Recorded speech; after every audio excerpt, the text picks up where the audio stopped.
ఈ మధ్యని భారత ప్రధాన న్యాయమూర్తి ఎందుకో తెలియదు కానీ ఉద్యోగం లేని యంగ్ పిల్లల్ని కాక్రోచులతో పోల్చారు.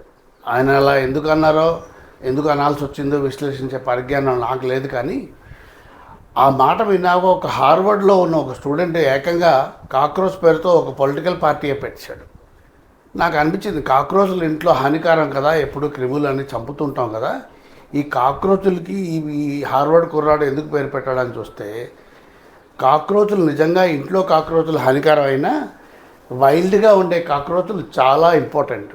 వాటి వల్ల సైంటిస్టులు స్ఫూర్తి పొంది రోబోట్లు తయారు చేశారు. ఎందుకంటే చిన్న చిన్న క్రెవిసెస్లో దాంట్లో దూరి వెళ్ళే చిన్న రోబోట్లు బొద్దింకని పోలి ఉంటాయి. క్రామ్ అని అలాంటి చిన్న చిన్న రోబోట్లు హార్వర్డ్లో కనిపెట్టి చేశారు. రెండోది ఏంటంటే, కుళ్ళిపోయిన వుడ్డు, కుళ్ళిపోయిన ఆకులు బోల్డ్ చెట్ల కింద పడతాయి కదా, కాక్రోచులు వాటిని ముక్కలు చేసి ఆ తర్వాత మైక్రోబ్స్ వాళ్ళని డీకంపోజ్ చేసి భూమిని సారవంతం చేయడానికి ఉపయోగపడతాయి. కాక్రోచులు ఇంత సారవంతంగా ఉంటాయని నాకు తెలియదు. నిజంగా నేను ఆ తర్వాత నా లైబ్రరీలో వెతుక్కుంటే ఒక పుస్తకం దొరికింది. ఈగలు, దోమలు, ఇలా ఎన్నో కీటకాలు, ఎన్నో న్యాచురల్ వాటి మీద స్ఫూర్తి పొంది బోల్డ్ సైంటిఫిక్ థింగ్స్ తయారు చేశారు. ఈ బుక్ చదవండి, బయోమిమిక్రీ అని. ఇదంతా ఏమో కానీ కాక్రోచ్లు తలకాయ లేకుండా ఒక్క వారం బతకగలవంట, తెలుసా? ఇంట్రెస్టింగ్ కదా. అది కూడా వారం తర్వాత ఎందుకు చచ్చిపోతాయంటే దాహం వేసి చచ్చిపోతాయి, అంతేగాని తిండి లేక కాదంట.